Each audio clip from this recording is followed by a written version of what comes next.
my niggas ride for me.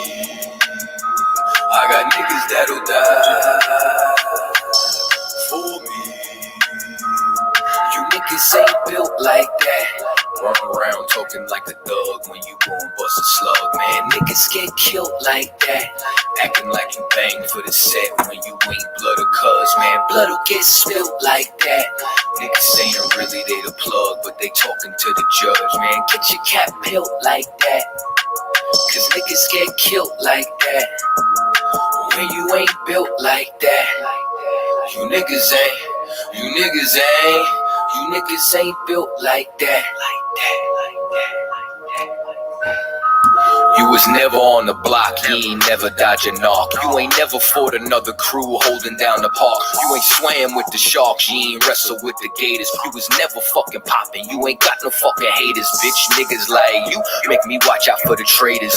When you round some real niggas, mind your behavior. I will beat a nigga ass, then I'm laughing like I'm Jada. Get your fucking mind blown like a cartridge on a Sega. You niggas want attention, they don't want the war though. Talking all that shit, but you got a glass jaw. They never deliver.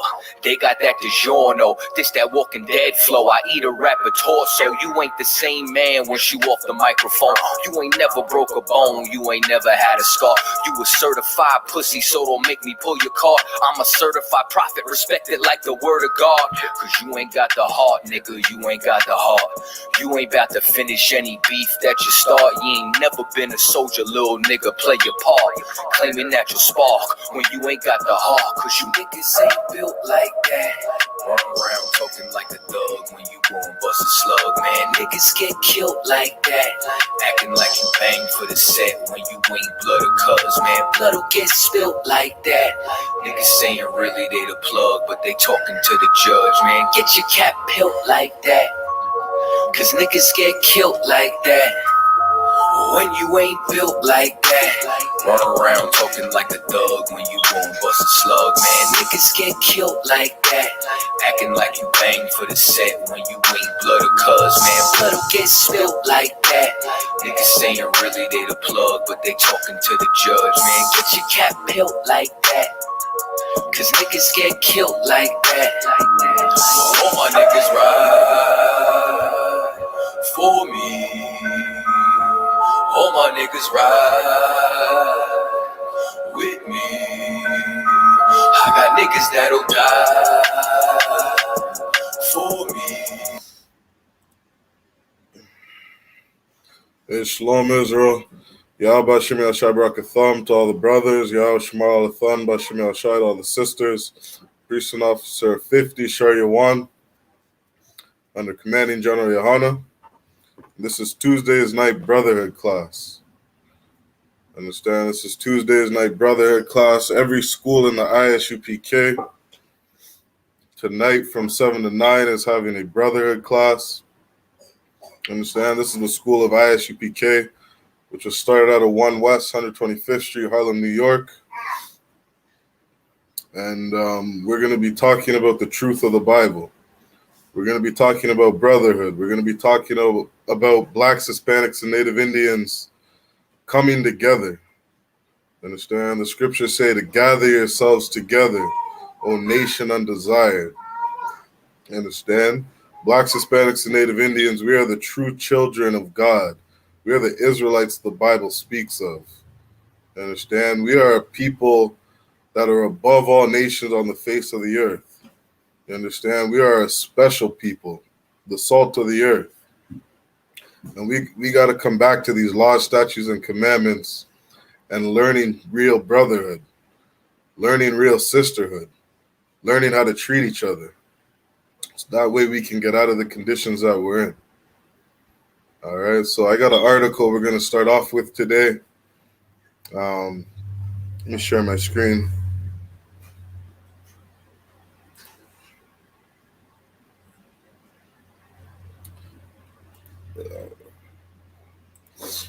This article is touching base on some of the things going on, or some of the stories following up with the those 215 bodies found on the residential schools.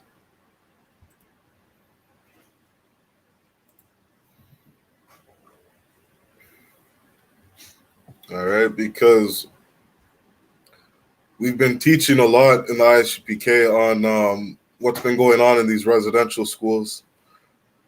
For people in Canada, some of these things are new to people. Understand a lot of the things that have gone on in the residential schools, you could almost say has been kept quiet. And it's really only been the native Indians, the people that it's happened to, who have really tried hard to push forth their stories. You understand? Who have gone around making documentaries, news articles, memorials, have been arguing back and forth with Parliament.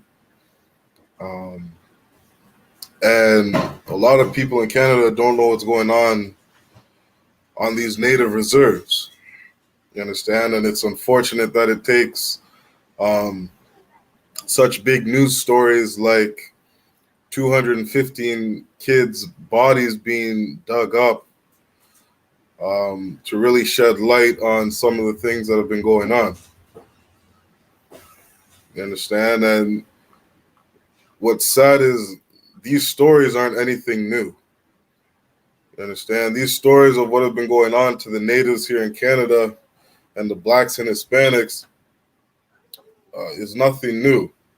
You understand? You look at the history of the European man and what he's done to blacks, Hispanics, and Native Indians.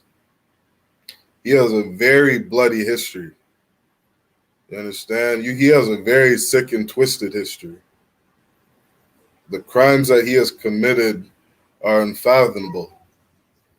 You understand? And a story like this, that European man did it in the name of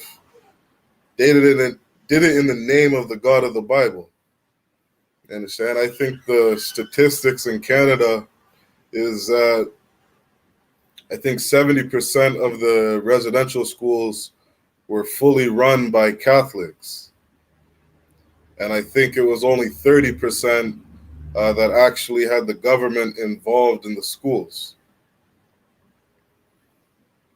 But they're still continuing to bring out more information as things are being forced to come out into the light. You understand? And something so beautiful about these scriptures that we read in the I.S.U.P.K is that all of these words aren't just black ink on paper. Understand? These words actually have life. Understand? The scriptures say that what's in the darkness will come to light. You understand? Everything that's in the darkness is going to come out. Everything that's in the darkness has been coming out, and it's going to continue to come out.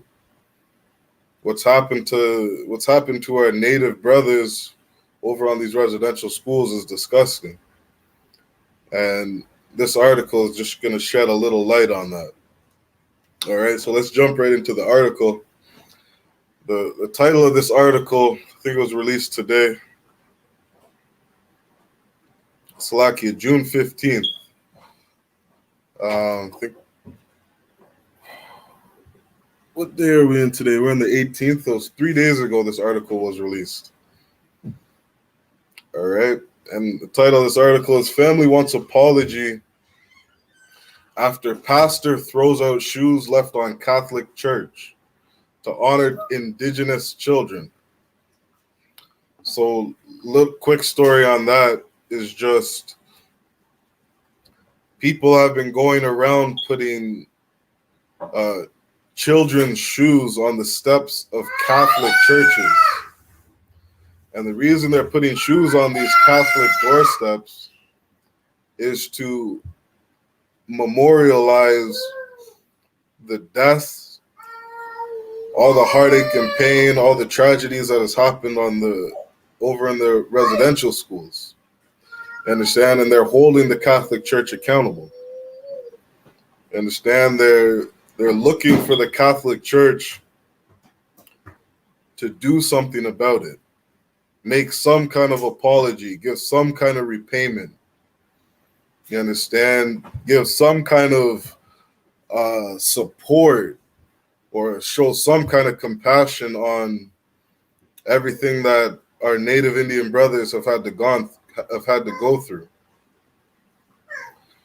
All right, so goes on to read, when Sammy Nihayawak placed 5 pairs of shoes on the steps of a Roman Catholic church in Haldimand County, they thought about their father, an Ontario residential school survivor. The shoes placed on June 7th also served as a memorial after the remains of some 215 Native children were detected on the site of a former residential school in Kamloops, BC. You understand? And an update on that, it's a lot more than 215 Indigenous children. You understand? I think they just pulled up another 60 bodies that they found, making that count. Maybe it was more than 60, but I'm pretty sure that count is above 300 now. And that's just found bodies. That's just detected bodies. You understand? There's thousands of Native Indian kids that have gone missing, died, who are unaccounted for. You understand? And these families have no idea what happened to them.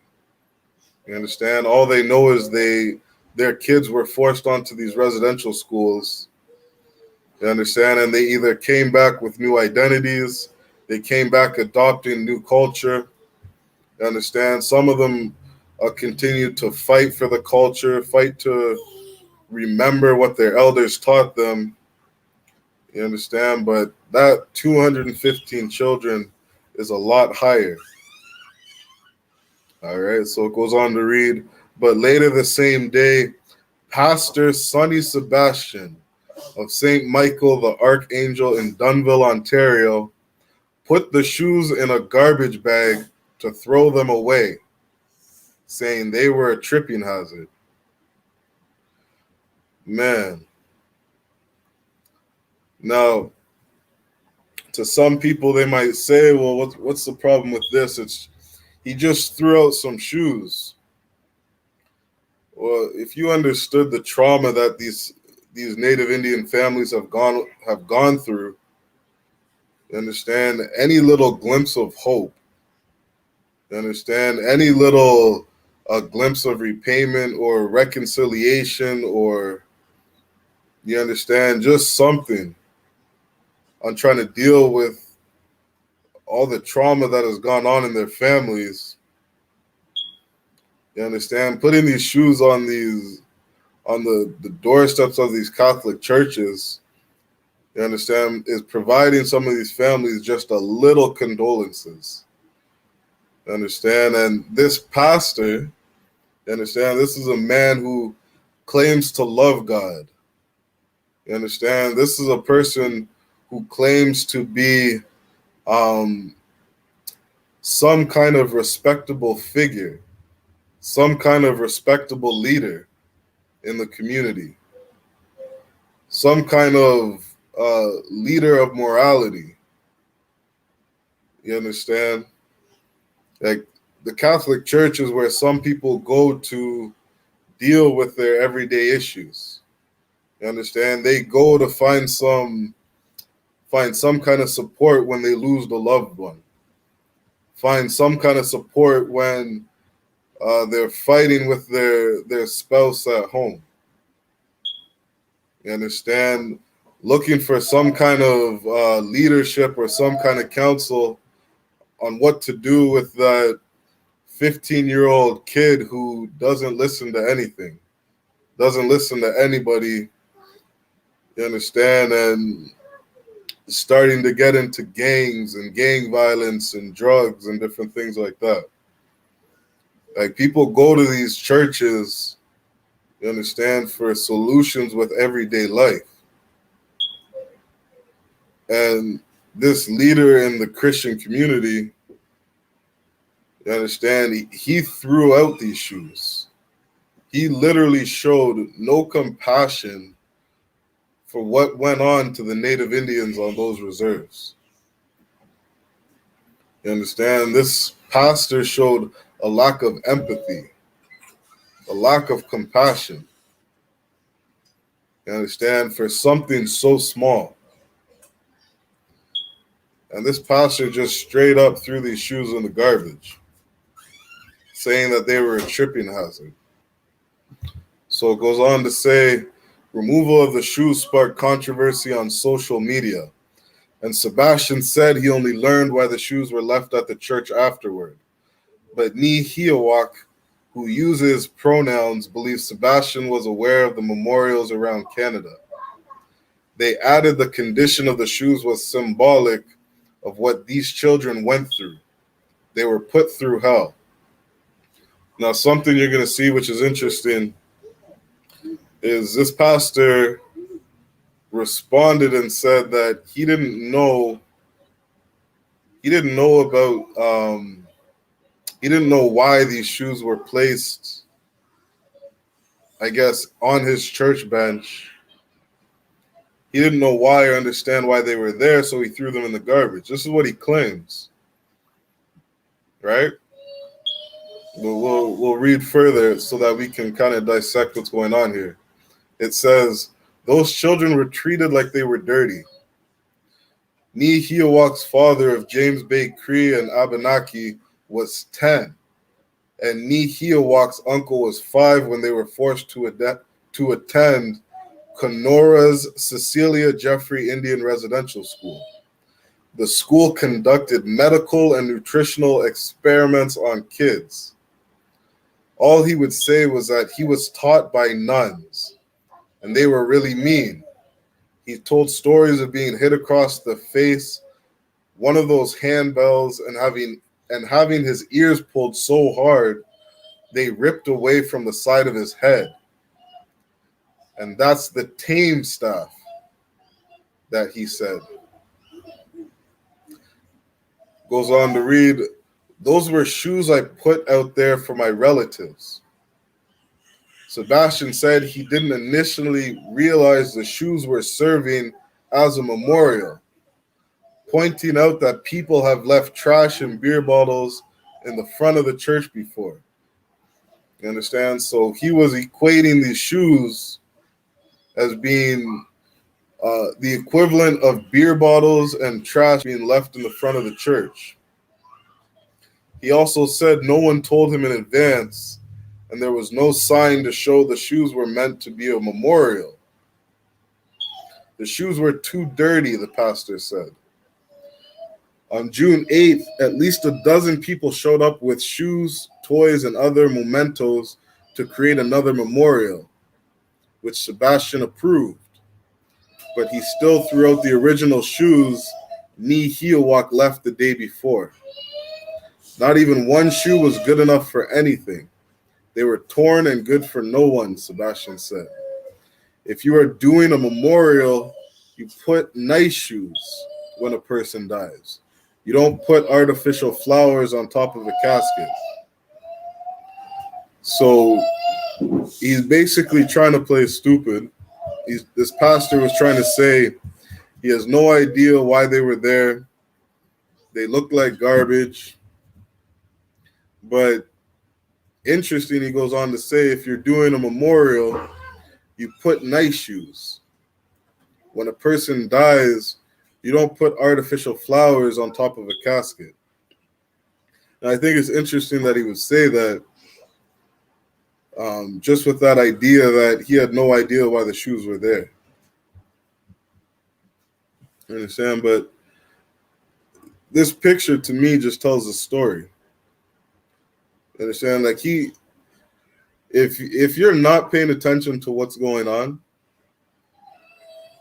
you understand? Like something that's so important is for us to be awake. You understand? Something that's so important is for us to understand what's going on in the communities. And that's our job as leaders. You understand? You're a Christian pastor. You're some type of leader in the community. You understand? Like there's stories of Black people leaving the church because their pastors aren't commenting on what happened with George Floyd. You understand? Like, you cannot be a Christian pastor and not know what's going on in the community. I think it's damn near impossible to be a Catholic priest or a Catholic pastor and have no idea about what's going on in these residential schools all across Canada. All the memorials taking place all across Canada. You understand? Like, you really got to be living in a box not to know what's been going on in Canada. And in the I.S.U.P.K, we are so focused on changing the leadership of Blacks, Hispanics, and Native Indians. You understand? Like, we understand that our leaders in these Christian churches have failed us. Understand? We understand that they have not provided solutions for Blacks, Hispanics, and Native Indians. And you see that here, because even if this pastor wasn't aware of what the shoes were there for, you understand, what is he doing for all those Native Indians that attend his church? What is he doing for the people in the congregation that are seeking condolences or some kind of some kind of peace with what went on in these residential schools? Like, you mean to tell me for the last month, not one person in your congregation has come to you asking on what went on in these residential schools? Not one person asked about, did Catholic priests and Catholic nuns really go around molesting these kids in residential schools? You understand? Like, is there that much silence in the Christian church? You understand? It's your job as a pastor to provide leadership for people, to provide answers for people. And so, even if he didn't know, that's one thing. I strongly believe that he did know. And I believe that the spirit of these people, which I should pull out right now, if we take a look at Ezekiel chapter 35 and verse 5, there's something that we have to understand as Blacks, Hispanics, and Native Indians. Whether or not this pastor knew, there is a spirit of these people that we cannot change. Understand? And this is the book of Ezekiel chapter 35 and verse 5, and it reads, "Because thou hast had a perpetual hatred, and hast shed the blood of the children of Israel by the force of the sword in the time of their calamity." We got to understand that these Europeans hate us. You understand? You don't have to just look at this pastor throwing out these shoes, but just look at the history of these people. You understand? These residential schools were closed as of late of 1997. You understand? That's nothing but what, a little over 20 years ago? You understand? There are a lot of people alive and well that were involved in these residential schools. If you look at the so-called Jewish community, understand, like, they're still convicting Germans of things that they did 70 years later.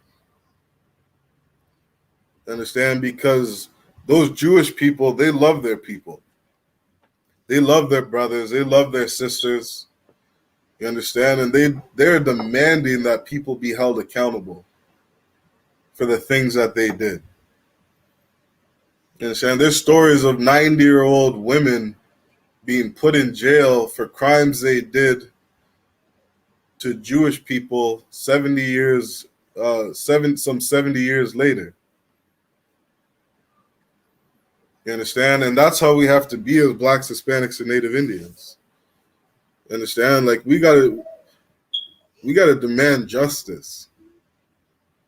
The scriptures say if you take a man's blood, you understand the justice for that is to repay the blood you took with your blood. You understand? Blood for blood, that's only fair. You understand? And this is exactly what our King Christ is coming back to do. He's coming back to rule this world. He's coming back to put Blacks, Hispanics, and Native Indians in rulership. And what that rulership is going to look like for a lot of these Europeans, all the oppression that they've done to us, all the killing, the murdering that they've done to us, justice is coming for us. You understand? Justice isn't an apology for raping a 12-year-old girl in a residential school.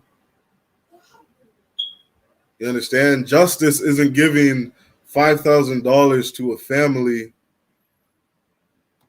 because you killed their 10-year-old boy on a residential school. An apology isn't justice. You understand? Putting shoes on a Catholic church or on the doorsteps of a Catholic church isn't justice. You understand? And I bet that Christian pastor felt so high and mighty to approve, to allow Native Indians the opportunity to grieve their lost ones, to grieve their loved ones. You understand? Like, and that's what the scriptures say about the spirit of these people. You understand? They are a very prideful people. They exalt themselves above the heaven. You understand? They walk around thinking they're so high and mighty. Like there's some good, holy, righteous people. And they do that because they're hypocrites. They're puffed up with hypocrisy. They go around murdering everybody. They go around raping everybody. They go around destroying the earth. You understand? And they go around and they act like they need to teach the world how to be civilized. Like they need to teach the world how to or teach people how to conduct themselves in the world. You understand? They are hypocrites. It's in their law that murder, you understand, or that a man or woman should go to jail for murder. And on another hand, they'll say a woman is allowed to abort a baby. You understand? These people are hypocrites. And they are puffed up with hypocrisy. They are proud. You understand? That is the spirit of these people. And in the I.S.U.P.K, we have to bring those things to light. You understand? We are bringing all that darkness to light. We are bringing out the spirit of these people. You understand? And it is a very evil spirit that they carry. All right, so let's keep going with this article. It says, diocese says situation is a misunderstanding. Margaret Zhang, Vice Chancellor of the Diocese of St. Catherine's, called the situation a very unfortunate misunderstanding and said she didn't know the shoes were tossed away. I'm very sad to hear that, she said in an interview on Saturday. We're very sorry if there was offense given by the actions of any of us since the news about Kamloops, and we want to be respectful. Zhang also pointed to a statement from the Bishop of St. Catherine's, who expressed profound sorrow and regret for all the pain and suffering experienced by children who were forced to attend these schools run by Catholic bishops. priests, and nuns. It is a dark period of our history and one that we cannot forget, the bishop said in a statement. And so that's the end of the article. Let's jump right to some scriptures.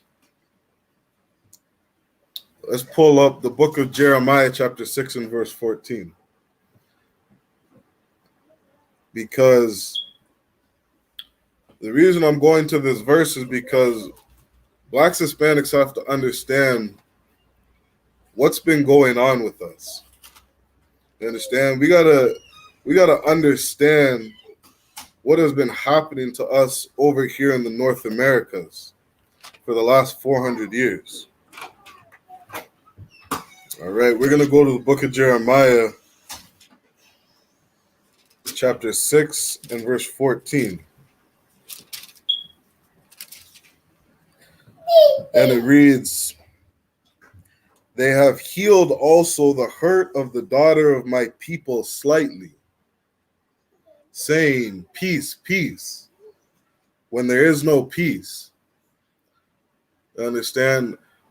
For that Catholic pastor or priest to just come out and say, I'm sorry. Hey, don't touch it.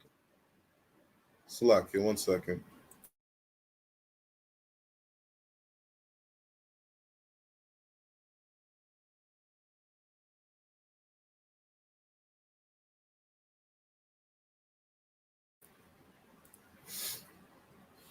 Slack here, right back in that scripture. So we got to understand that. Let's read that again. Verse 14 says, "They have healed also the hurt of the daughter of my people slightly, saying, peace, peace, when there is no peace."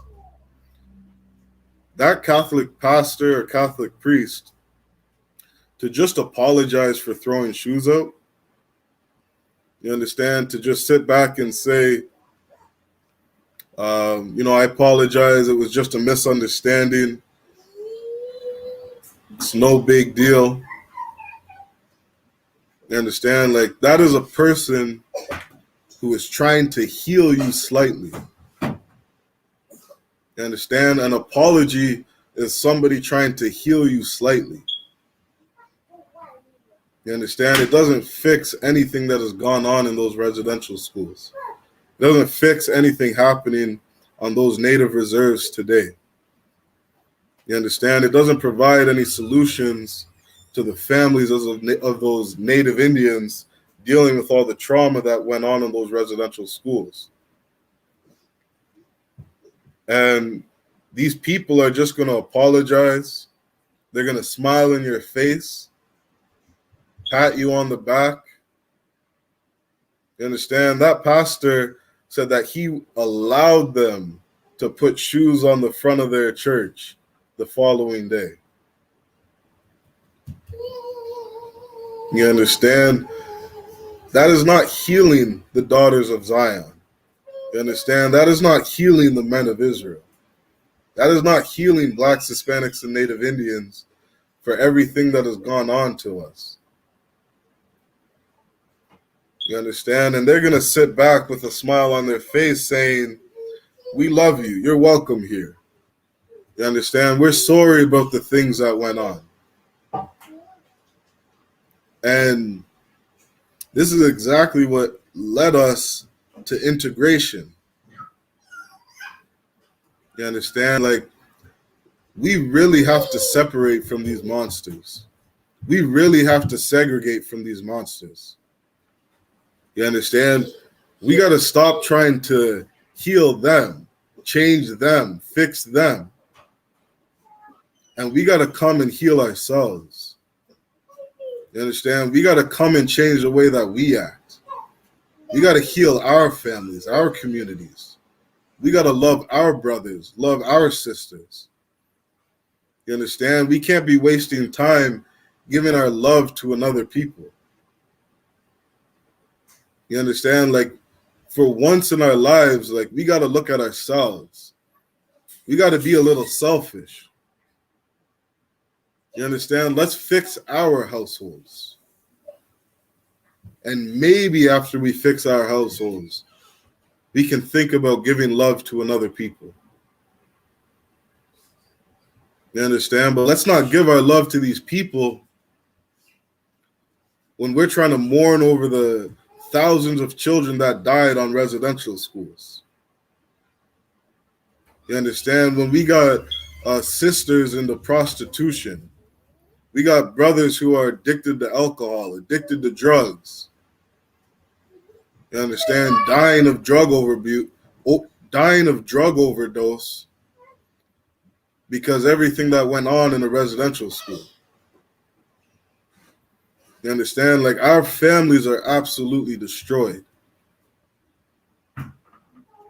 We got to learn to fix ourselves. We got to learn to love ourselves. And we got to learn to find righteous leadership.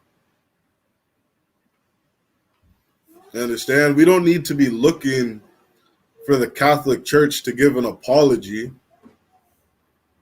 for raping 12-year-old girls, for molesting little boys. You understand? For experimenting on these children, stripping of them of their identity and their culture. I think there was a new bill just passed yesterday saying that natives were allowed to retake their original name on their passports. You understand? A lot of Native Indians are walking around with some European name because it was forced on them. These people have stripped our culture. They've stripped our identity. And they're going to turn around and lightly heal us.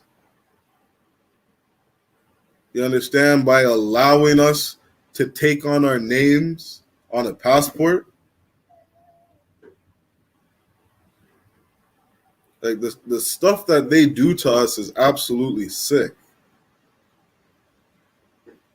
You understand? Ezekiel 35:5 says that they hate us. They have had a perpetual hatred for us. You understand? We don't need to waste our time giving our love to these people. You understand? It's a righteous thing for us to segregate.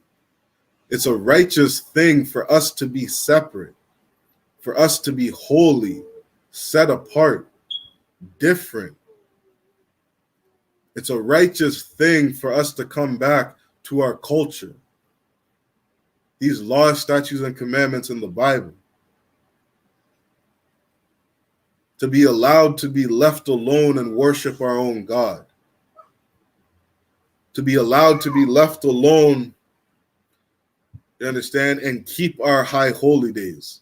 Keep our feast days. Celebrate the things that we hold dear to us.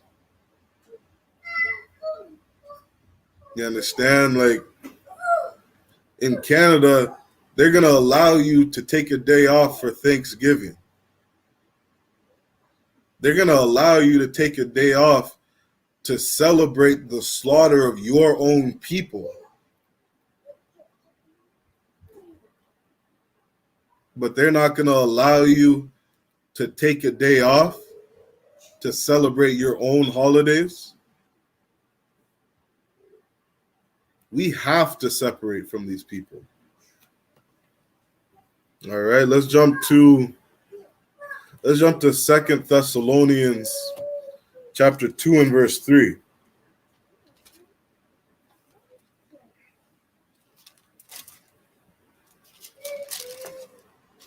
Because what we should be doing, we should recognize who these people are. Just think about raising a family. You understand?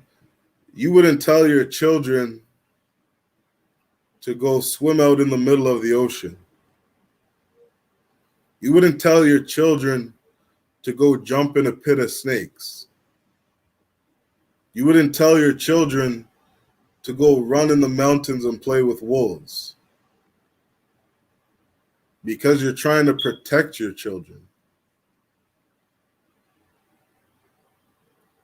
And the reason that we need to expose who these people are, the reason we need to bring to light all the evils that these people have done, is so that we can begin to learn how to protect ourselves, so that we can learn how to love ourselves, how to keep each other safe. You understand? It would be a stupid thing for you to send your child to a Catholic school.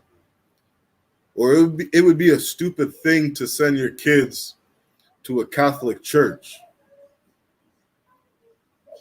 You understand? Where there are priests who are known pedophiles. These Catholic priests are being charged for child molestation. And after paying up their bails, the Catholic Church sends them to be a pastor or a priest in another Catholic church across the world. And this Catholic priest is sitting in a church smiling at you and all the congregation. And you're going to send your kids there?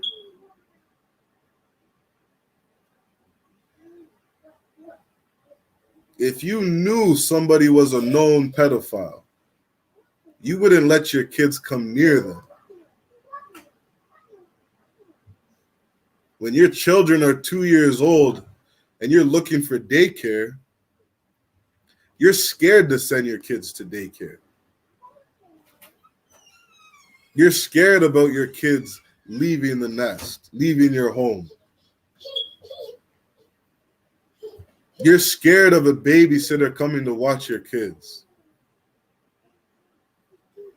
But you feel safe when you send your kids to family. When you send your kids to somebody that you trust. And that's what we got to do as a nation. We have to learn who to trust. And who you should trust is a righteous man of the Lord. You should trust a righteous sister who follows the laws, statutes, and commandments. You should trust a righteous man who follows all the laws, statutes, and commandments. The scriptures say the penalty of rape is death.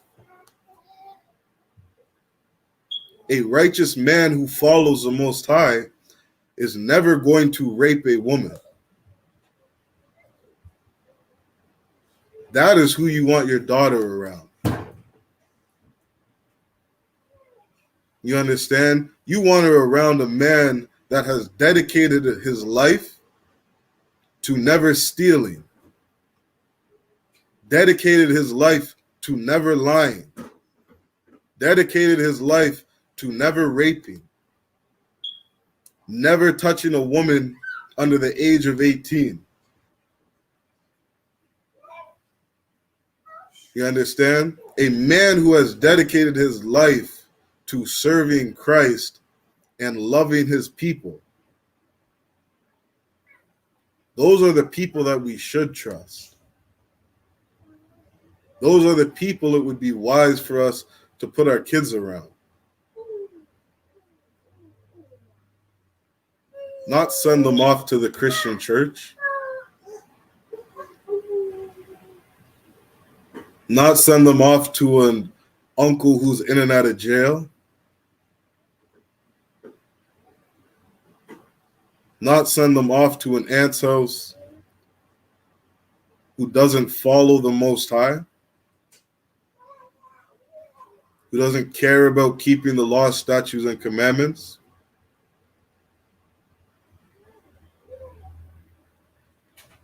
We got to get in the I.S.U.P.K and put our families around righteous men and sisters. You understand? Psalms 133 and verse 1 says, how beautiful it is for brethren to dwell in unity. You understand? Christ said that your family are those who follow me. Your family are those who do the will of the Father. Your family is those who keep the laws, statutes, and commandments. That's a safe space. That's a place you want to raise your family around. That's a place where you want to go out with brothers. Dwell with brothers in unity. Play cards till 2 a.m. Play music, have some drinks. Let your kids run around, not have to worry about somebody who's going to touch them. Somebody going to feed them something that isn't good for them. You don't have to worry about somebody blowing smoke in front of your kids' faces.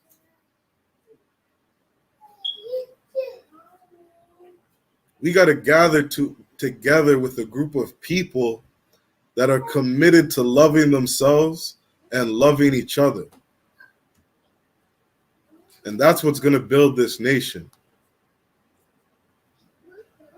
Not trying to integrate and look for an apology for some European man. We got to learn to love ourselves. All right? So this is 2 Thessalonians chapter 2 and verse 3, and it reads, let no man deceive you by any means. This is something that we need to teach all of our kids. This is something we have to teach all Blacks, Hispanics, and Native Indians. Because too many of us are walking around being deceived. Deceived by these Christian pastors. Deceived by these people who put on a suit and tie, shave their beards, and smile at you. You understand? The scripture says, let no man deceive you by any means. You understand? Like, we got to learn how to conduct ourselves around people. We have to learn how to operate amongst people. Blacks, Hispanics, and Native Indians are a very social people. And this is why we have a whole book on how to conduct ourselves with each other. Let no man deceive you. Don't let anybody get over on you. Don't let anybody hoodwink you. You understand? Let no man deceive you. And there's ways that you can do that. You have to learn to be wise. You understand? The scriptures say, paraphrasing, be wise as a serpent and as gentle as a dove. You understand? We got to seek knowledge and understanding, wisdom and knowledge. We have to love wisdom and knowledge. And we would obtain that by learning to discipline ourselves and obey what the Most High tells us. The Most High tells us who the wicked of the earth is. Because of Christianity, a lot of Blacks, Hispanics, and Native Indians, we have it in our heads that God loves everybody. We have it in our heads that everybody can be a righteous person. But if you would listen to the Most High, he warns you of certain people. In Romans 9 and around the 20th verse, he lets you know that the European man is a vessel of dishonor. The so-called white man was created as a vessel of dishonor. And the Most High had every right to create him that way.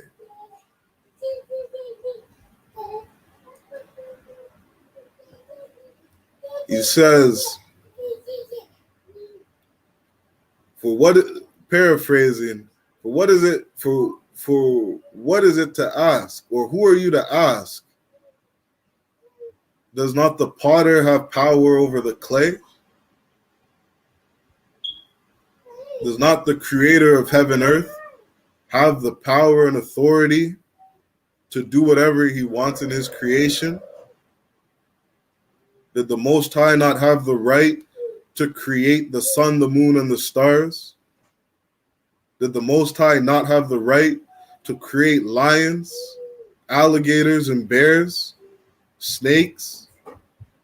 Did he not have the right to create sheep and doves? Did he not have the right to create men? Did he not have the right to create women? Did he not have the right to give life and death? The Most High created everything.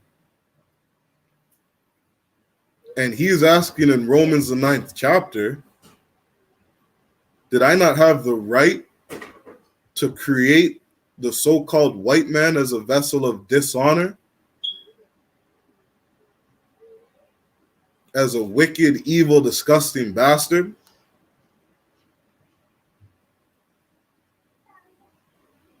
Look at people who create movies.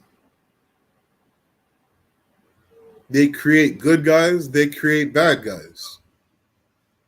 It gives a good story. The Most High does all these things. If the Most High wanted to create a pot to piss in, he could create a pot to piss in.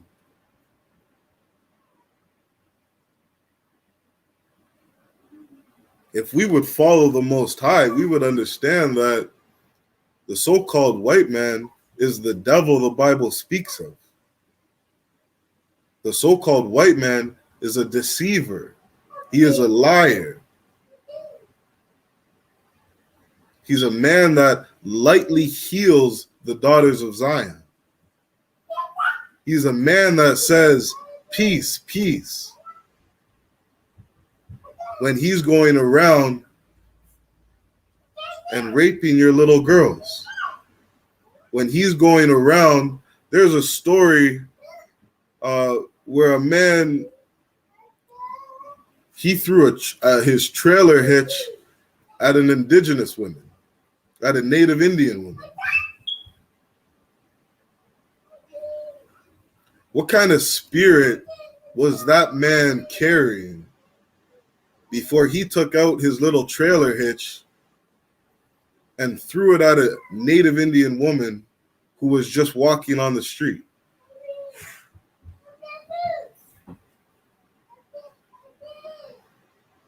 This is 2021, and this so-called white man has still not given you your identity back. He still hasn't told you who you are and where you came from. He has blacks believing that they're African. He has a story of Africans selling Africans into slavery. So-called white man knows exactly who you are, knows exactly where he stole you from, knows exactly the crimes and all the atrocities that he did to you And he's trying to keep all those things in the dark. You understand? He is not going to tell you how many kids died on those residential schools. But when those things come to light, he'll give you a public apology.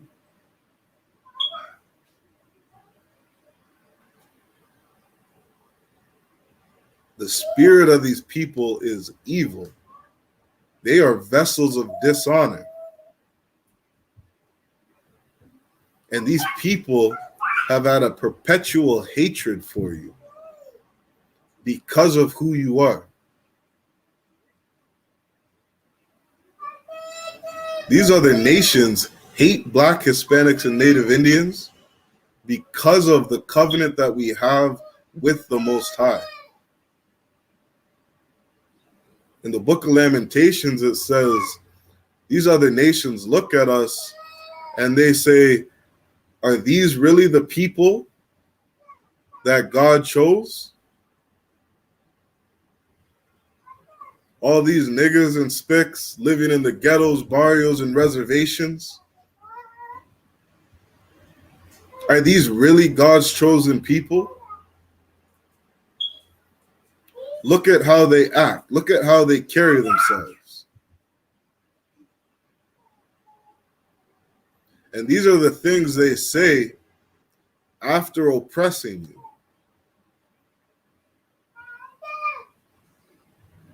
They're trying to prove that we are not a people worthy to rule this earth.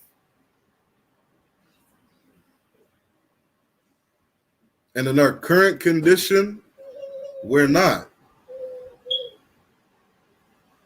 And that's because we turned our back on the Father. You understand? That's because we don't listen to what the Father requires of us. And one of the things that he requires of us is to separate from these other nations. All right, let's keep reading. We're in Second Thessalonians chapter 2 and verse 3. It says, let no man deceive you by any means. You understand? That includes the so-called white man. For that day shall not come, except there come a falling away first. Meaning Christ is not going to come back until something happens. And it reads, and that man of sin be revealed. Christ isn't coming back until that man of sin is revealed. And the I.S.U.P.K, we've been revealing that man. We are revealing who that man of sin is, the son of perdition. You understand? That man of sin is a so-called white man. That man of sin is a so-called European man. Those are people who are vessels of dishonor. Those are the devils walking the earth. And the Most High hates them. All right, let's keep reading. Verse 4, who opposeth and exalteth himself above all that God is called. You understand? These people are a very prideful people. Very prideful people. You understand? They are so prideful, they went around and they painted Christ as a so-called white man. They changed the image of who our king is. And they put their face as that king. You understand? They put themselves as the greatest man to ever walk this earth. That's how prideful these people are. And these are the people that we have to separate from. All right, let's go to Matthew chapter 7 and verse 15.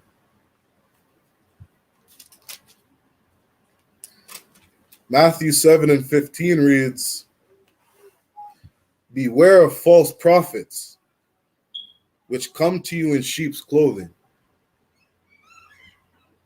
You understand? The Bible is clear on something. We have to watch ourselves.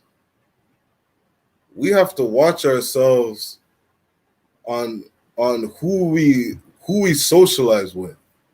You understand? On who we give our time to, on who we give our energy to, on what books we read, on what people we follow, on where we get advice from. You understand? The scriptures say, beware of false prophets. You understand? A prophet is somebody who speaks on the Most High's behalf, who speaks on the behalf of the God of Abraham, Isaac, and Jacob. A prophet is somebody who is able to see something that's going to happen in the future. You understand? And the scripture is saying, beware of these people. All right, quick shout out to the chat.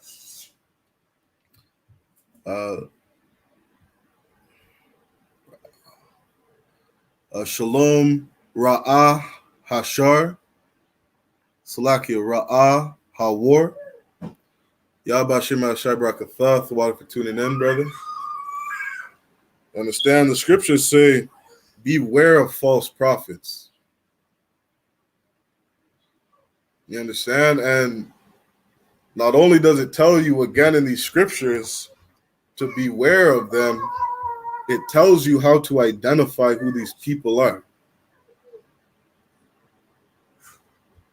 You understand? If you're Black, Hispanic, or Native Indian, you should never walk into a Christian church.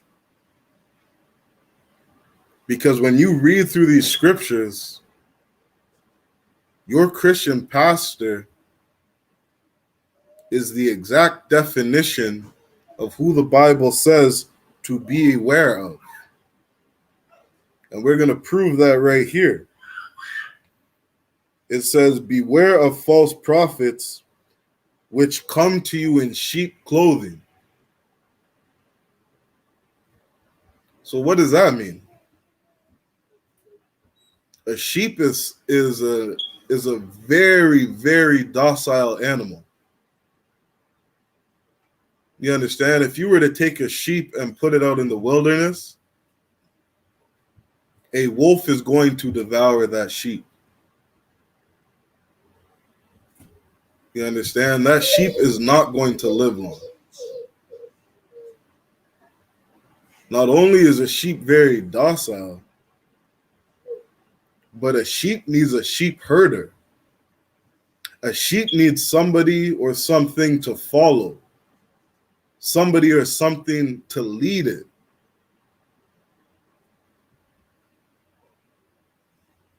You understand? A sheep is a very fragile animal. You understand? And the scripture says, beware of false prophets which come to you in sheep clothing. You got to beware of a pastor that puts on a suit and tie and comes at you in a very feminine spirit. You understand? Comes at you in a very docile spirit. You understand? Comes at you in a spirit where you don't think this man could protect himself.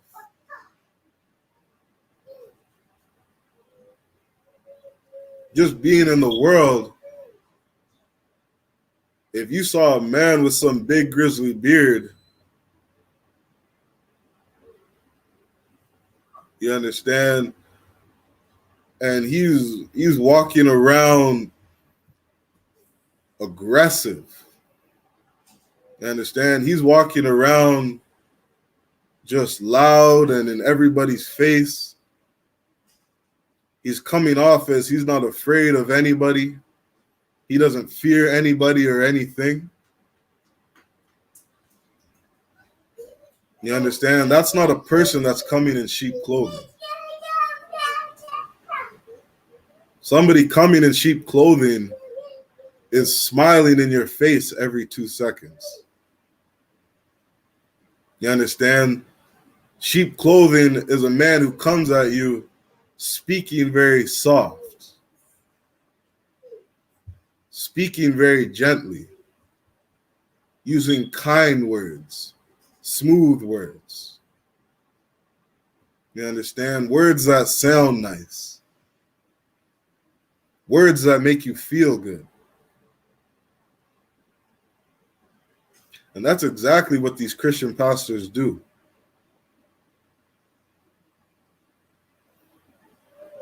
And this is who the Bible says to beware of. Because it says, but inwardly, they are ravening wolves.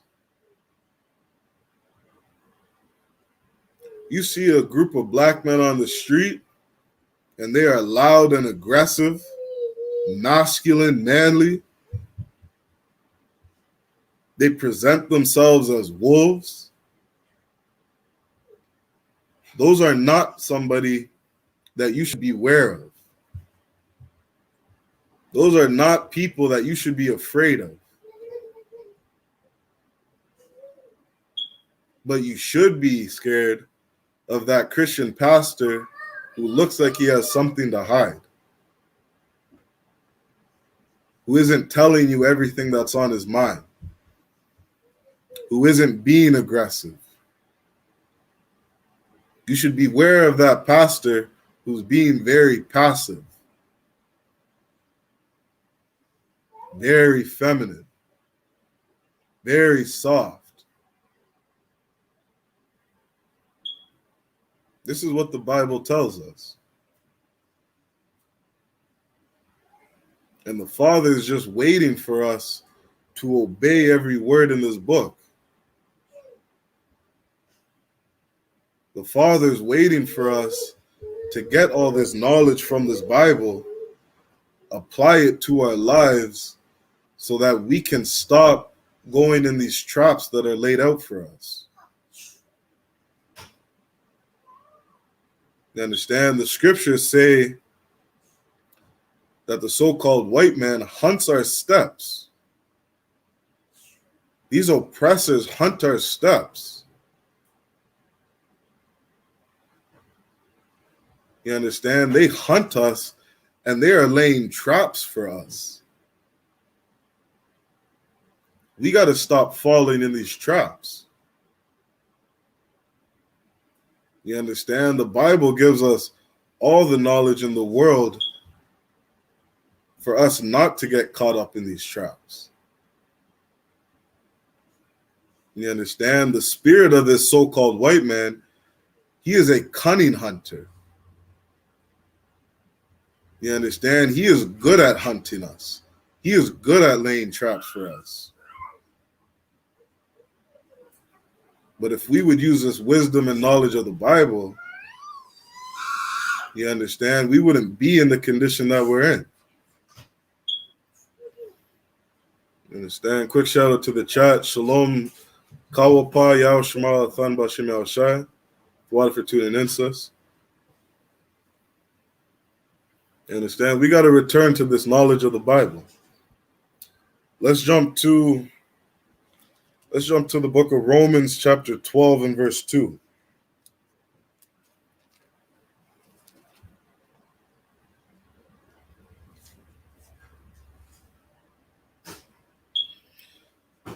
Romans chapter 12 and verse 2 says, and be not conformed to this world. You understand? Blacks, Hispanics, and Native Indians, we cannot conform ourselves to the ways of this world. You understand? When I was reading that article, it was sad to see that Native sister, that Native Indian sister,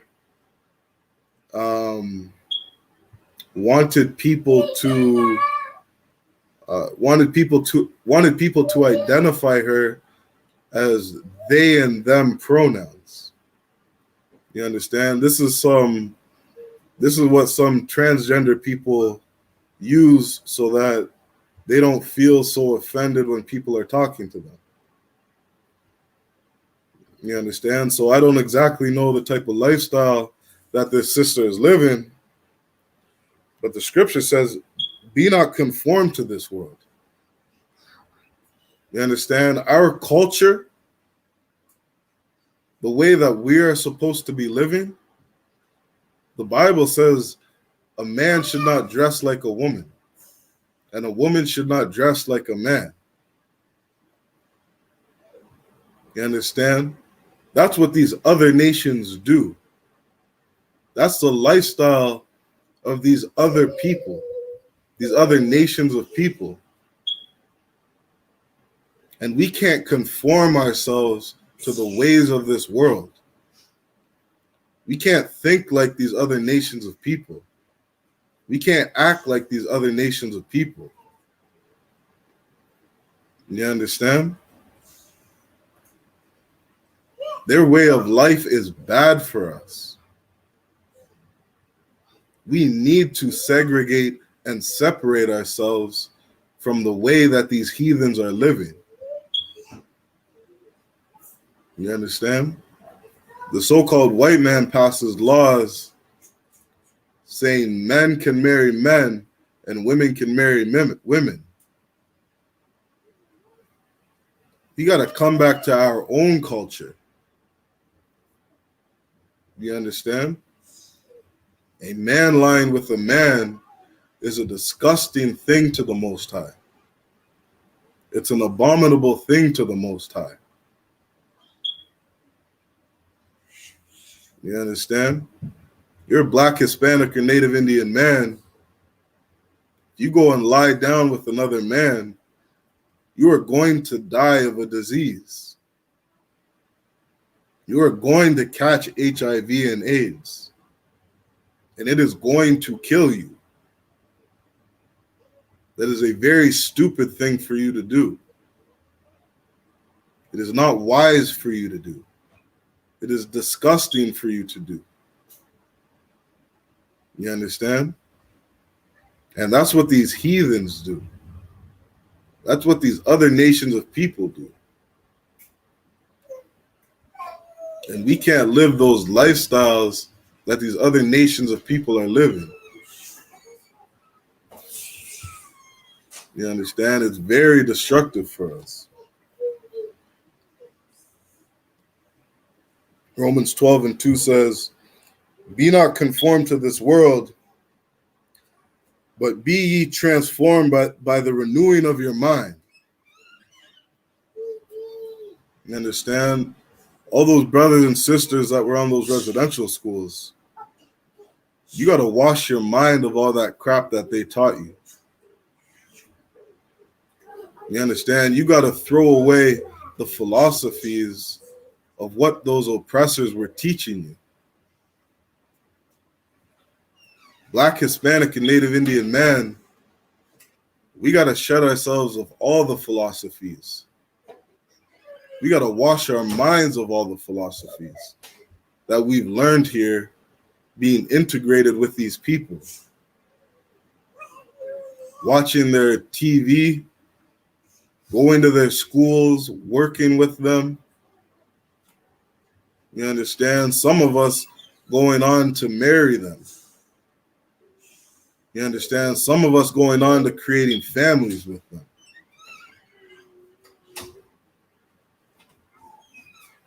These people are a lawless people. These people are not a wise and understanding people. You understand? They do things like eat pork and die of all different types of high blood pressure and different blood diseases. You understand? They don't have any law to guide them on how to live a good and healthy life.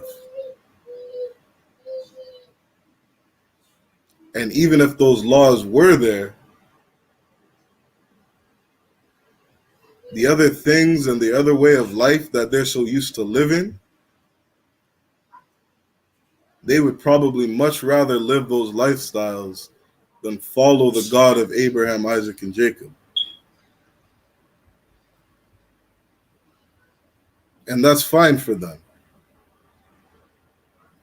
You understand? But as blacks, Hispanics, and Native Indians, we're here for rulership. You understand? Proverbs said, when the righteous rule, the people rejoice. You understand? But when the wicked rule, the people mourn. This world is in desperate need of some righteous rulership. Just look at the earth today. Look at all the suffering that people are going through today. You understand? Blacks, Hispanics, and Native Indians, we need to understand who we are and return to these laws, statutes, and commandments. All right? And those are the things we got to wash our mind of. We got to renew our minds. We got to come back to following Christ, back to living the way that he wanted us to live. All right, let's jump to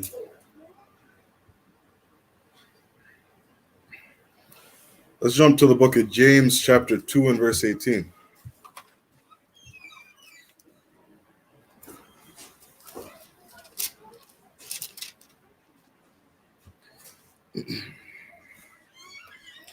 James 2 and verse 18 say, yea, man say, thou hast faith, and I have works.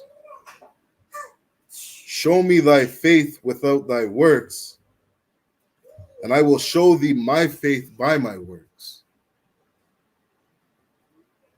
You understand? That Christian pastor, he believes in the Most High. He believes in God. You understand? Some of these other nations of people believe in God.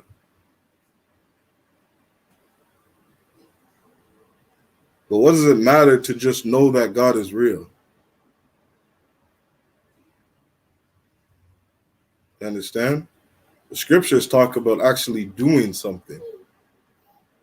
It says, yea, man say, thou hast faith, and I have works. Show me thy faith without thy works, and I will show thee my faith by my works. Blacks, Hispanics, and Native Indians, we got to pick up the spirit of the Most High. We got to move in the spirit of the Most High. You understand? The Spirit of God is doing what he says. Not just talking about it, not just believing in him, but actually doing something. Doing what God requires of us. Treating our brothers and sisters the way that God requires us to treat each other.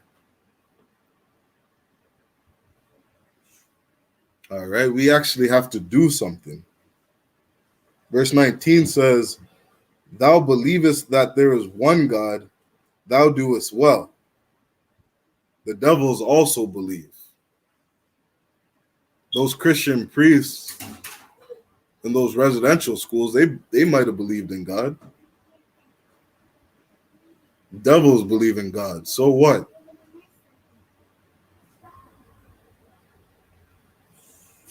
These are the things that Blacks, Hispanics, and Native Indians can't be deceived by. We can't be deceived by these Christian pastors that just claim to believe God. Just because you're a Christian pastor or priest and you're walking around with a cross on your neck or a cross on your shirt doesn't mean you're doing anything good. Don't be deceived by these people. You understand? The Most High requires us to do something.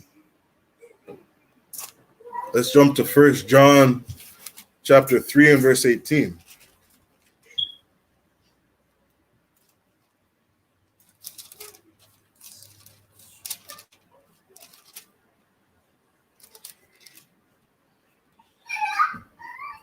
First John 3 and 18 says, "My little children, blacks, Hispanics, and Native Indians, let us not love in word, neither in tongue, but in deed and in truth." Understand? Blacks, Hispanics, and Native Indians, we have to learn to love each other.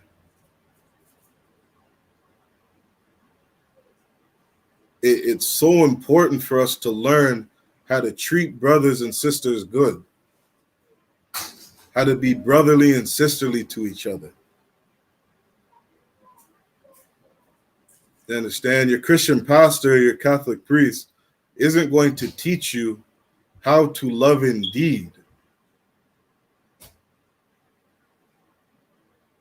He's going to tell you, because you sing about God. You sing about God every day, and you talk about God every day. You talk about how much you love him. You talk about your relationship with him. You talk about how you're so close with him. You talk to him every single night.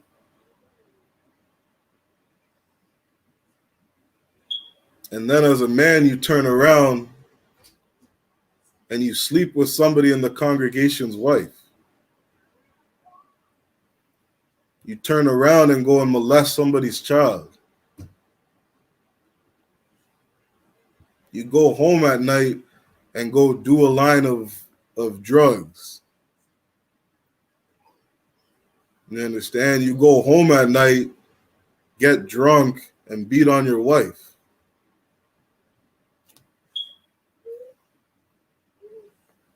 Doesn't matter how much you talk about loving God. We got to love each other in deeds, in our work. Loving brothers and sisters is a job. It's a responsibility. It's a duty. It's your duty to love your wife. It's your duty to love our sisters. It's our duty to love our brothers. It's a job. We got to do it. We got to work at it.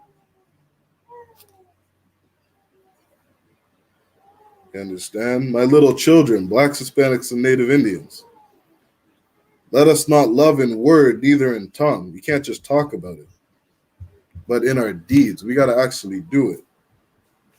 And we got to do it according to truth. You understand? We got to do it we got to treat each other according to how the Most High tells us to treat each other. You understand? We got to understand that all blacks, Hispanics, and Native Indians are God's chosen people. All blacks, Hispanics, and Native Indians are the children of God.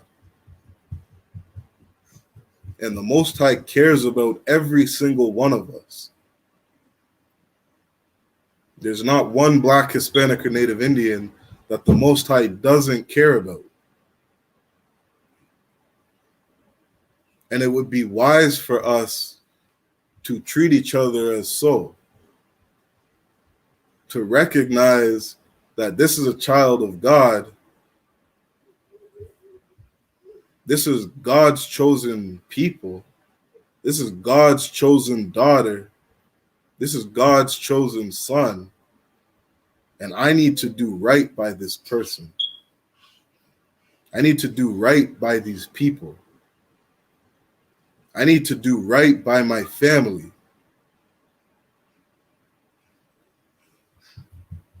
You understand? This is an order. This is a command. This is our duty as blacks, Hispanics, and Native Indians.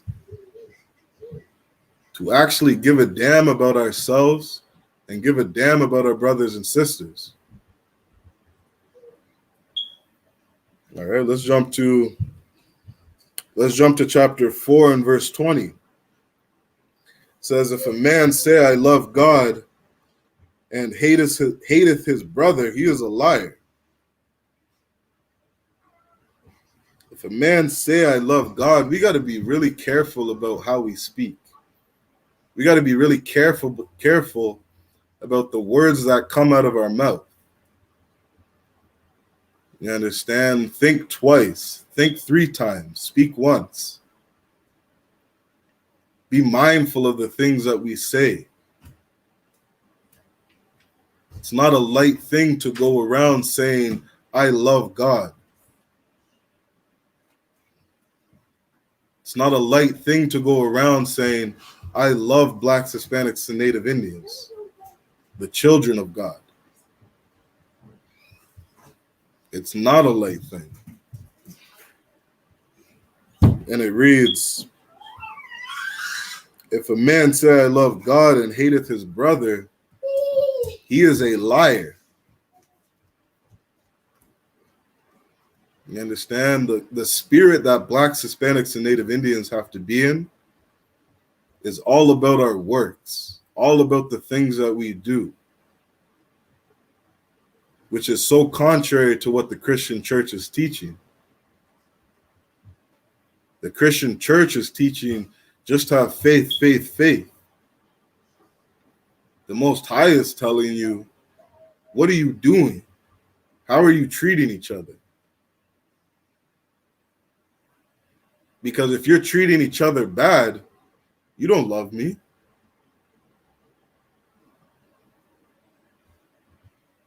You understand? How are you going to look at a child's mother, tell her that you care about her, as you treat her child poorly, as you mistreat and abuse and lie to her child? How is she going to believe that you actually care about her? It's a backwards way of thinking.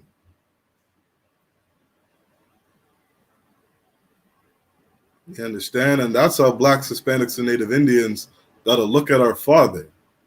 He is our Father. You understand? And we are his first begotten children. We can't treat our brothers and sisters poorly and claim to love the Most High.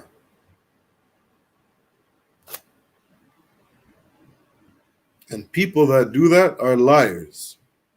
You understand? It goes on to read, for he that loveth not his brother whom he has seen, how can he love God whom he has not seen? You understand? None of that adds up. How are you going to actually claim to love somebody you've never seen when you can't treat the person good who's right in front of you?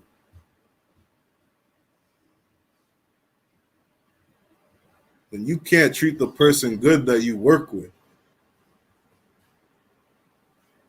And you can't treat the person good that you sleep with? They're right in front of you every day. You mistreat those people, you don't love God.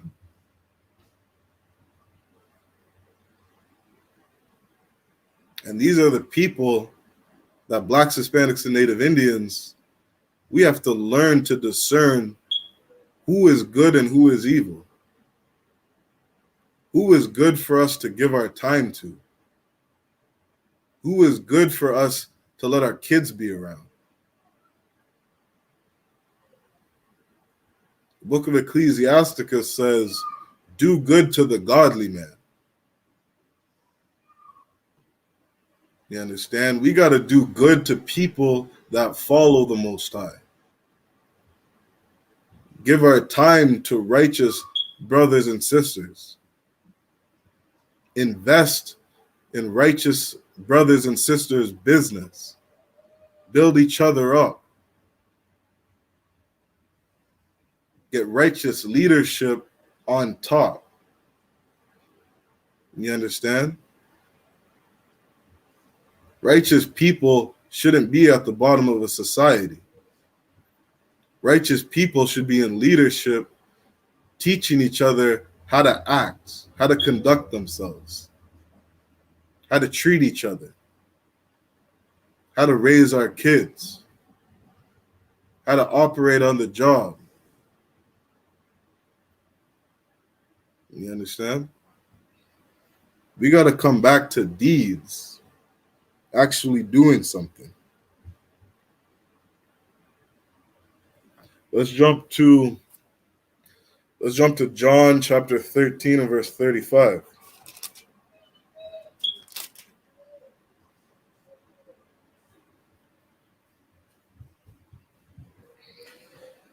John 13 and verse 35 says,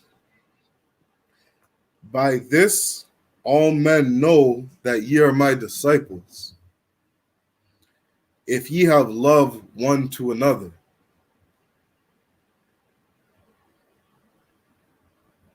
Blacks, Hispanics, and Native Indians, we got to be disciples of Christ.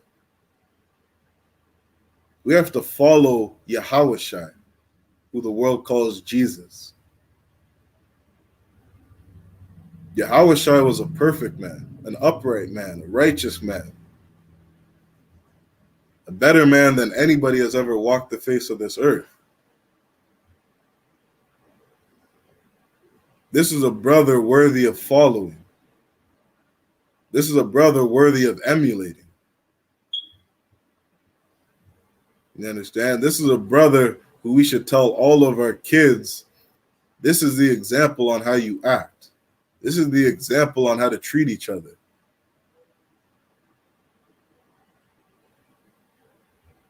And that example told us, you will know a disciple of mine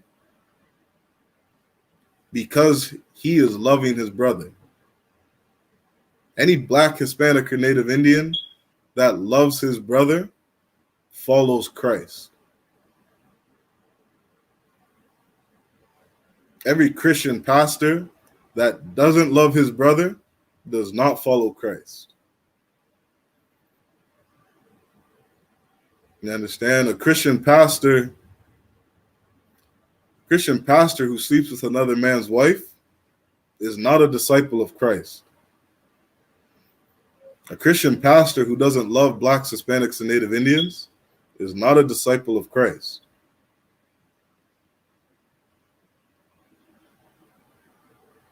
We got to learn how to identify who righteous men of the Lord are.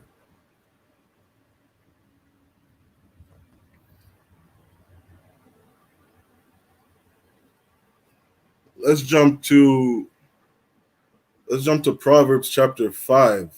We'll start at verse 1. And this is a characteristic of what a righteous man would do.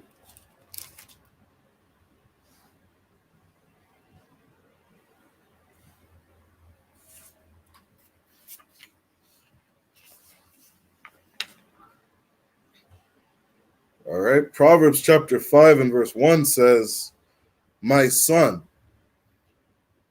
attend unto my wisdom, and bow thine ear to my understanding, that thou mayest regard discretion." You understand? My son, attend unto my wisdom, and bow thine ear to my understanding. You understand? Meaning, men,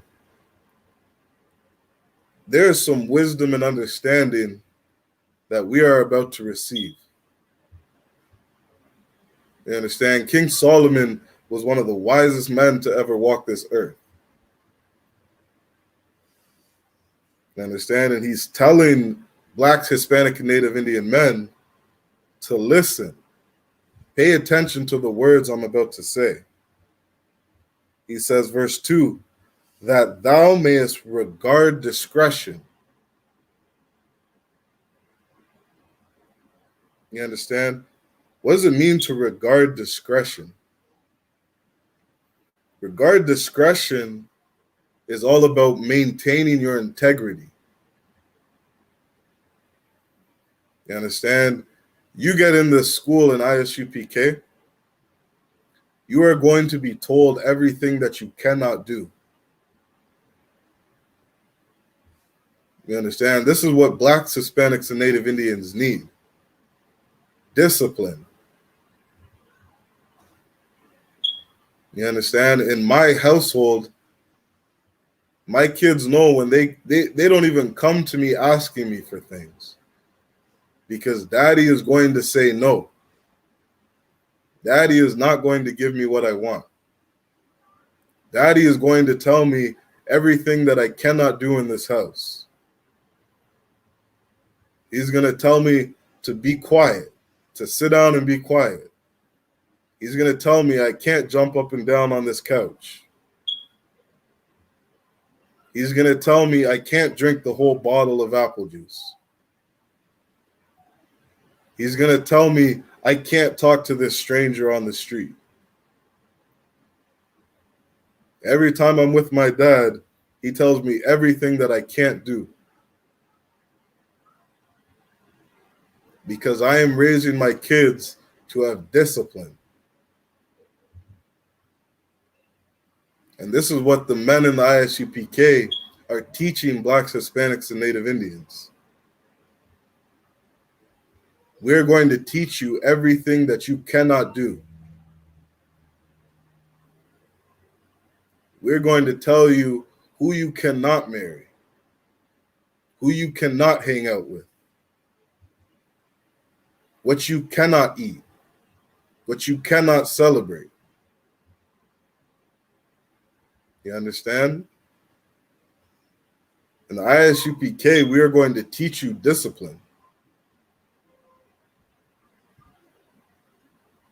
You understand? And the scriptures say, an evil man,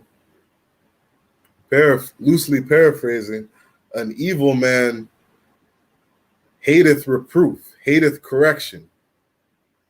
An evil man hates discipline. An evil man doesn't want to be told what to do. And these are people we should be aware of. You understand? Verse 2 says, that thou mayest regard discretion.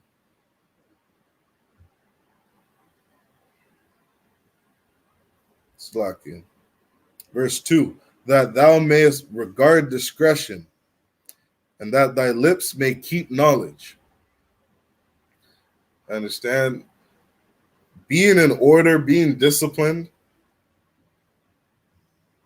you understand? That is everything that you cannot do. And it says, and thy lips may keep knowledge, meaning a disciplined man, somebody who has integrity, somebody who maintains integrity, they're going to be mindful of what they say. Not only of what they say, but of what they do. You understand? Somebody who maintains discretion, who maintains their integrity, is going to think twice about everything that they do. Is going to think twice about everything they say. You understand? Let's keep reading verse 4. But verse 3. For the lips of a strange woman drop as an honeycomb. What's a strange woman? A strange woman is a woman from another nation. A strange woman who is not a strange woman is a woman who is not Black, Hispanic, or Native Indian. A strange woman is a Chinese woman, a European woman, a Japanese woman. You understand? For the lips of a strange woman drop as an honeycomb, and her mouth is smoother than oil. This is how Black, Hispanic, and Native Indian men can learn to love our sisters. You understand? We can learn to love our sisters by not giving ourselves to a strange woman. We got to understand that these strange women, these foreign women, are going to look at us like we're some trophy. You understand? They're going to speak to us in a way that puts us on a pedestal. These strange women are going to big us up. You understand? They're going to tell you, look at how strong you are. Look at how masculine you are. You understand? Look at how good in bed you can be. Black, Hispanic, and Native Indian men, we are above all people on the face of the earth. You understand? We are a trophy. We are a prize. And these foreign women, they are going to say smooth things to us. You understand? But we can't let that entice us to lay down with them. You understand? Let's jump down to verse 7. It says, "Hear me now, therefore, O ye children, and depart not from the words of my mouth."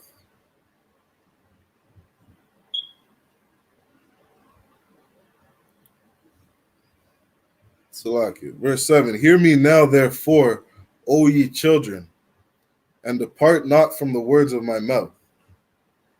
You understand? Meaning we got to have order and instruction. We got to have discipline.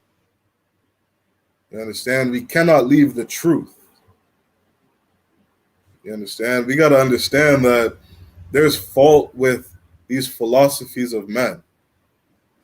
There's fault with people.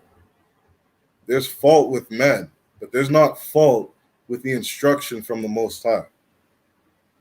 All right, verse 8 says, "Remove thy way far from her, and come not nigh the door of her house." You understand? This woman, these foreign women, they are going to seduce you. Black man, Hispanic man, and Native Indian man. They're going to seduce you, and before you know it, you're going to be lying down in bed with them. You understand? This is how King Solomon fell. Laying down with these heathen women is the reason the Most High flooded the earth. When the children of God slept with the daughters of men, these women from other nations. You understand? We got to follow the order and instruction of the Most High and not give ourselves to these women. All right, verse 9 says, "Least thou give thine honor unto others, and thy years unto the cruel." You understand? Don't have kids with these women. You understand? Don't have kids with these women and watch your kid's childhood be miserable. Watch your kid's childhood be cruel and painful, because you got to deal with all the things that come with being with a woman of another nation. You understand?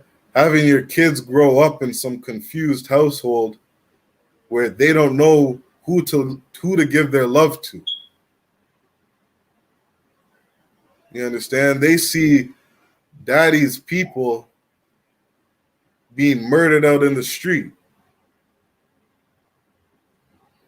and they see mommy's people mistreating, oppressing the children of God. But because that's their mother, they're trying to give their love to two different sides. They don't know how to identify themselves. They don't know if they should be celebrating Thanksgiving, which is when the oppressor murdered all the Native Indians, conquered the Native Indians. Or if she shouldn't celebrate Thanksgiving because it was the murder of the Blacks, Hispanics, and Native Indians. You understand? Don't give your child a cruel childhood. And this is how we can love our people. You understand? You see a brother who is committed to only marrying a woman of his own nationality. That is a righteous man. That is a brother who loves his people. A man that has chosen to separate, not to integrate, but to separate and love his own. You understand? That's how you identify a righteous man of the Lord. Let's jump to the book of Leviticus, chapter 19.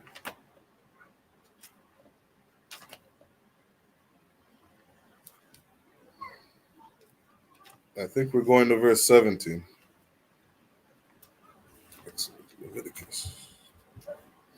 Leviticus 19. And we'll go to verse 17. Verse 17 reads, "Thou shalt not hate thy brother in thine heart." You understand? It is an order from the Most High that you are not allowed to hate your brother. You understand? The scriptures tell you you must love your brother. Thou shalt in any wise rebuke thy neighbor and not suffer sin upon him. You understand? Blacks, Hispanics, and Native Indians, it is an order to love our people. It is an order to look out for one another. It's an order to protect and guide one another. You understand? When you see a brother or sister going off, you must correct that brother or sister. You understand? You see a brother or sister smoking a cigarette, you got to let that brother or sister know. You understand? That cigarette is going to kill you. You got to put that cigarette down. If I can help you to overcome this addiction, let me help you. You understand? We got to be brotherly and sisterly to each other. That's an order from the Most High. You understand? And not only do we got to look out for one another, but we have to be very mindful on how we communicate with one another. You understand? We got to learn to communicate effectively with one another. You understand? Blacks, Hispanics, and Native Indians, we are very social. That's why we have laws, statutes, and commandments that teach us on how to interact with each other, on how to love one another. Verse 18 says, "Thou shalt not avenge nor bear any grudge against the children of thy people." You understand? Christianity would have you thinking that it's only a New Testament concept to forgive one another. You understand? Christ said to forgive each other 70 times 7. Leviticus 19 and 18 says, Thou shalt not avenge nor bear any grudge against the children of thy people, against blacks, Hispanics, and Native Indians. You understand? We got to forgive one another. We cannot bear a grudge against each other. We have to be brotherly and sisterly to one another. And if we would do these things, we would be walking in the spirit of the Most High.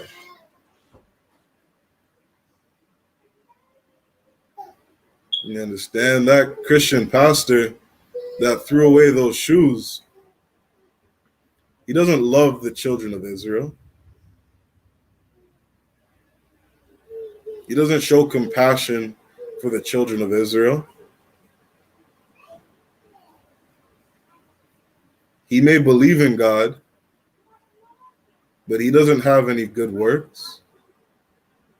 He doesn't do the things that the Most High requires.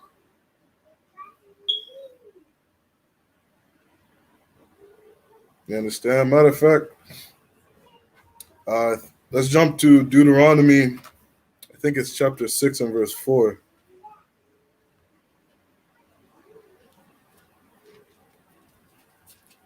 Slovakia.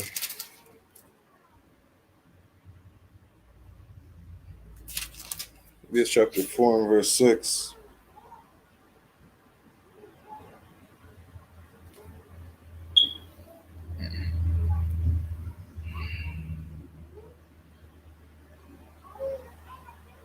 Because we got to really monitor ourselves, monitor our own actions. You understand? We got to make sure that we are walking in the spirit of the Most High.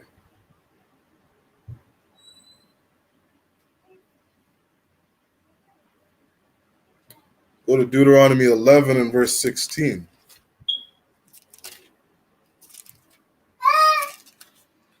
Deuteronomy 11 and verse 16 says, is that the one I want?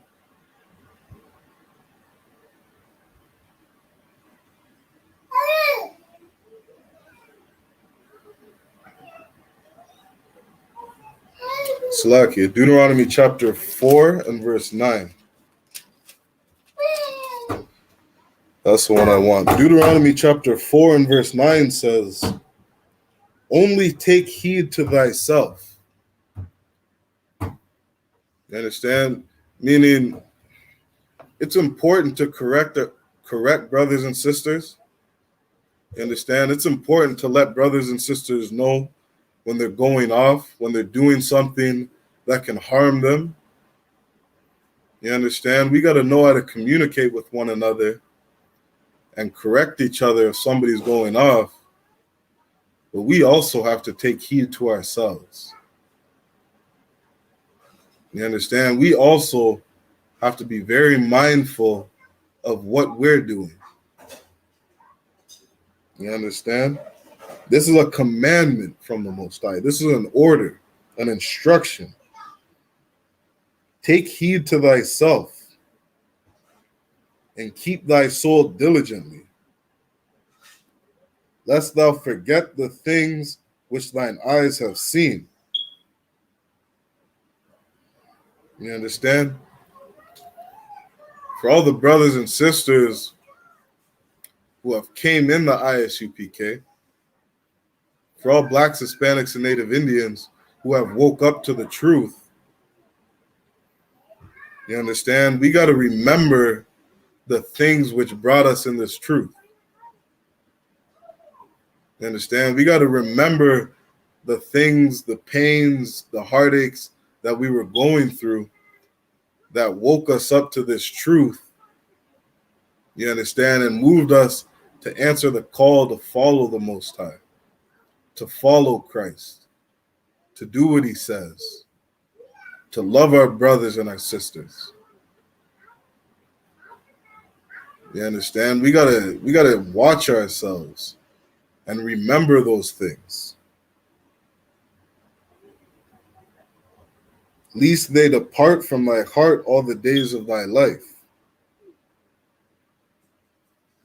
You understand? We can't forget the things that brought us into this truth.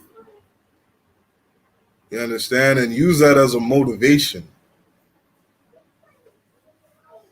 You understand? You saw that Christian pastor throw away those shoes, and you looked at that Christian church like something's wrong here. This Christian pastor couldn't give me an answer as to what went on in these residential schools. You understand? You're in Christianity. You go to your pastor and ask them, how do I have a better marriage? Me and my rib are fighting about things.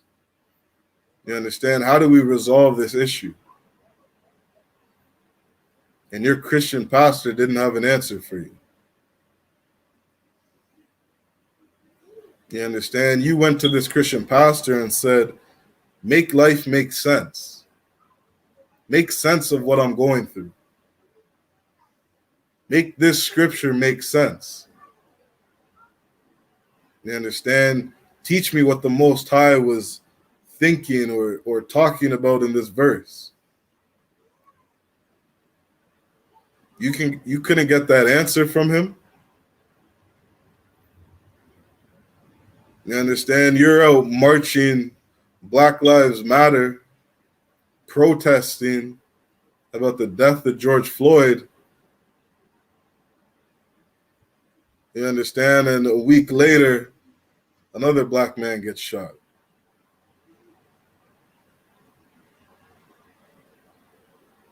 Black Lives Matter was out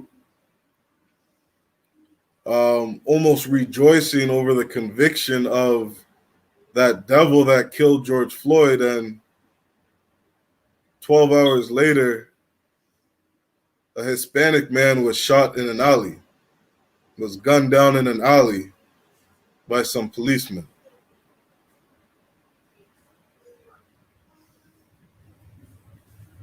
You understand? If those things are troubling you, you understand? Those things that you're seeing, that you're wrestling with, where you're saying, how come my family can't get an answer for the things that are going on? How come?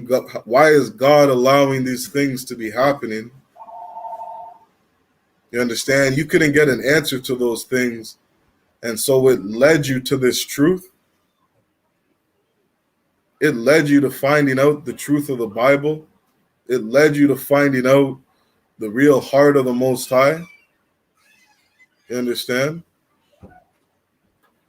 To the realization that the Most High kills and he heals, or he wounds and he heals. He kills and he makes alive.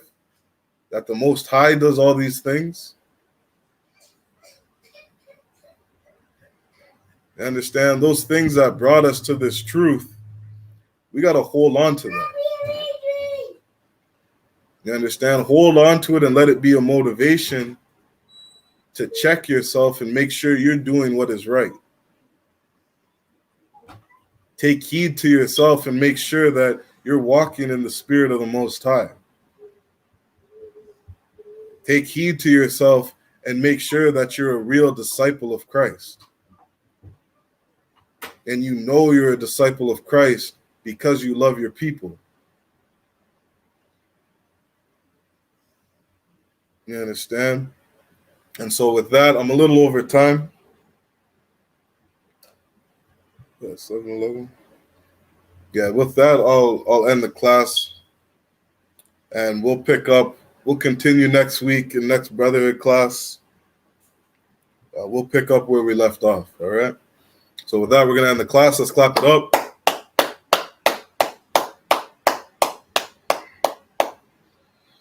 We're gonna give the I.S.U.P.K security announcements, and then we'll salute out.